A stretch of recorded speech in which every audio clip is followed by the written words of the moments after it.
in that second innings hadn't been bowled, so there was a no result, 1 point each. But Rameez, it's a case of Pakistan winning by 19 runs in the DLS. Yeah, I mean, they deserve this result, even though South Africans would have fought hard for the last few runs, but Pakistan were on course after limiting South Africa to 219 for 8. They bowled magnificently. Hassan Ali was the pick, obviously 3 for 24, and some smashing deliveries to pick up those wickets.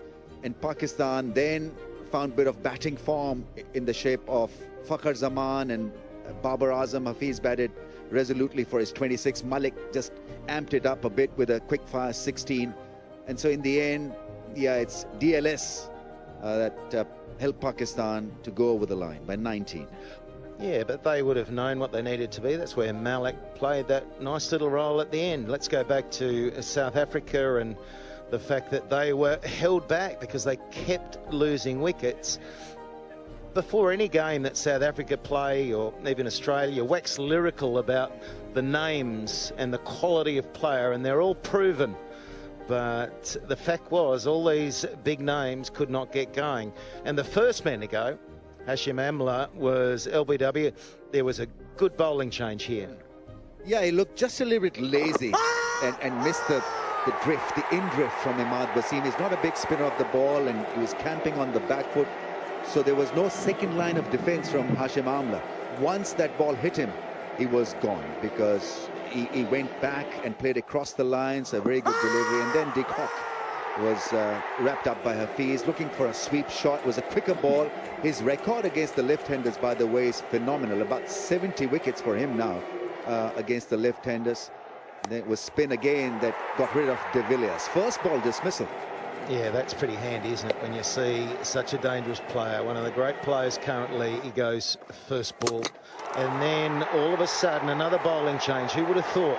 Hassan Ali comes into the attack, the spinner's doing the job, but a very inspired change, and he starts to find his mojo. The pace picked up, the variation, a lot of short deliveries, and he got himself pumped up. Yeah, and Domini went beautifully, caught in the first slip. I think Pakistan in that little session were aggressive and played the cards beautifully. They played a good hand, bouncer, bouncer, bouncer, and then a full pitch delivery to JP Domini, who was just a little bit late, and then this Jaffa. What a delivery to get first up. That's the perfect delivery, isn't it? Sort of angling in, and what we know as batsmen, when you're facing something that moves just slightly, that's often enough. You don't want it moving too much, but it moved enough to miss that outside edge and take out off stump. At this stage, Pakistan were really on fire. They'd pulled it back, their fielding improved, their catching improved, and they were a different looking side. They believed. They were all running around encouraging one another when they were diving and stopping them. It was so good to see. Yeah. That spirit really shone. Yeah, absolutely. They were shell-shocked in a way against India. I mean, that was a heavy defeat, and really to bounce back so quickly was wonderful. Yeah, some lovely catching. Hassan Ali not only did damage with the ball, but have a look at this catch. Very good running catch, and looked assured, looked confident, never looked like dropping it. Yeah, it was definitely a high ball. It's hard when you're running so quickly. Your head's moving, the eyes are moving, and he didn't miss out. Steve Rickson is the fielding coach. I think he would have been pretty happy with that. So here's the bowling. Plenty to talk about. Yeah, I mean, Junaid bowled superbly. A new inclusion today. Didn't play against India. Mohammad Amir set a very good platform. None for 50, but he bowled some lovely Yorkers. Imad was miserly, 2 for 20 of his 8. He maintained pressure along with Hafiz. Then came along Hassan Ali, and what a story he scripted for Pakistan. 3 for 24 in 8 overs, magnificent figures. Yeah, compliment to the captaincy, just the changes, the ability to read the play. Sometimes it doesn't work, but it certainly did today for Pakistan. So at that point, they'd made a batting job a little easier for themselves. They're not chasing 280 or 300. It was a 224 victory. That's how it looked. Azhar out 9, and Fakhar 31 from 23 on debut. Yeah. Free spirit. Yeah, absolutely. He hit the ball very cleanly, very sweet through the offside. Very good cutter of the ball. Was hit twice on the helmet, but that didn't really deter him from playing his shots. So a very good find for Pakistan. Up the batting order. They would want to make use of Fakhr's aggression in the next game also. Babar Azam is still work in progress. He's batting at number 3, played a good hand. Hafiz was slow at times, but overall you would give it to him because during that period Pakistan didn't want to lose a wicket. So it was a solid performance from Babar and Hafiz, and Malik in the end produced that gritty, quick innings. Yeah, Babar, I liked that fighting innings, the wickets to fall. And he was the man on debut. He'd been worked over at that point. He'd played some slaying shots through the offside in particular. And it looked that he was going to be there for a lot longer. But that was a change in bowling for South.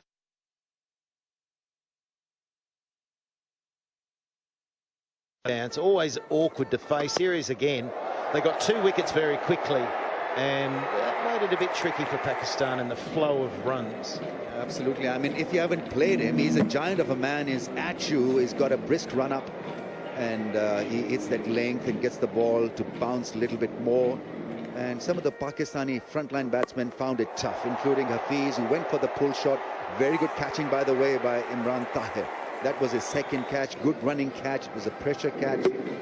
South Africa needed that bit of brilliance in the field, which was provided by him. Yeah, and it comes back to South Africa's batting and lack of runs. That's why it's cost them the result today.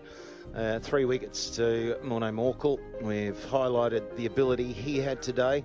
And the others tried hard, but they just could not get the breakthrough. Tahir, we wax lyrical about him and what he's done since the 2015 World Cup. It's been outstanding. He was economical but was unable to get the breakthrough. A couple more wickets for South Africa and the result might have been different. Yeah, absolutely, yes. It was a tough period for Pakistan because Morne Morkel bowled beautifully. But then he didn't get a lot of support from the other.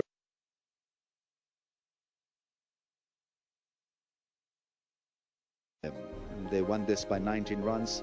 And it's a very good win. I think they needed this fillip. They needed this bounce back performance because fans had written them off quite blatantly after that Indian mishap. It was a no-show by Pakistan against India, but with Pakistan, you can expect anything. An absolute zero performance and a flawless the very next day. Yeah, and that's what makes them really hard to play against because you may be the #1 ranked side in the world, but you're playing Pakistan. If they get off that coach and they're in a good mood and it all starts for them, then they're very hard to beat. And that might be the case. That's how it looks. 2-2-2. We've got India taking on Sri Lanka tomorrow at the Oval. And Sri Lanka, to me, are a bit like Pakistan. If they turn up, India have a bad day, then they're all going to be on 2 points. I expect India to win. But as we've seen today, you just never know. It's been an interesting day. And upstairs, we've got Simon Doull. Yeah, time now for the Player of the Match award, and Hassan Ali was outstanding today with the ball. He will collect his trophy from Mr. K.M. Memon. Thank you very much, sir. You can pass that trophy over. Congratulations. Thank you. Brilliant performance. 3 for 24 off 8 overs, plus a couple of great catches. Thank you. Hassan, we'll have a little chat now, but your performance out there today, how did you feel with ball in hand? Performance कैसी थी आज की? सबसे पहले तो अल्लाह पाक का बड़ा शुक्र है कि आज परफॉर्मेंस अच्छी और इसके बाद ये टीम एफर्ट थी कोच ने मुझे प्लान दिया हुआ था वो उसी प्लान पे स्टिक रहे हैं. First of all, I'd like to thank Almighty Allah, and it was a team effort, and they stick to our plan, and he stick to his plan. What about the fielding? Because there was a bit of excitement with the catches. यार पिछले game में catch drop हुआ था और UV का बड़ा अच्छे runs कर गया था और इस मैच में फोकस था फील्डिंग पे भी. So he dropped a catch of Yuvraj Singh in the last game, so he was like, I have to cover it up, and he covered it up very nicely. So did Steve Rickson make you run around the field taking a lot of catches yesterday? Steve Rickson ने भगाया तुझे कल? No, बस बोल क्या? No, just last जो हुआ था वो हमारा इंडोर प्रैक्टिस हुई थी तो उसमें फील्डिंग तो ही नहीं थी लेकिन मेरा वो प्लान वो फोकस था फील्डिंग पे. It was raining outside, so he didn't get a chance. So we didn't do anything, so he just had to focus. All right, how much does the man of the match mean to you? Man of the match कितना तुझे important है तेरे लिए? मेरे लिए बहुत important है, मेरा फर्स्ट आईसीसी का इवेंट है, तो मेरे लिए बहुत ज़्यादा इंपॉर्टेंट है ये man of the match. Yeah, it's very important for him because it was his first ICC event and he got a man of the match. He's very excited. All right, thank you very much, Hassan. Well played. Thank you. Yeah, thank you very much. He's very So well It's done been to a Hassan great Ali for picking up the Man of the Match award. And here is confirmation of that points table once again. India lead with a superior run rate from South Africa and Pakistan.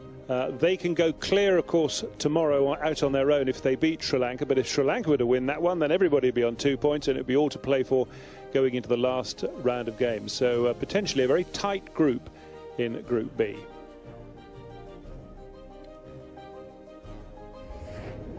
Right, what's coming up in the Champions Trophy? Well, tomorrow, that game between India and Sri Lanka from the Oval, 10 o'clock in the morning on Sky Sports 2. Do keep an eye out for that one.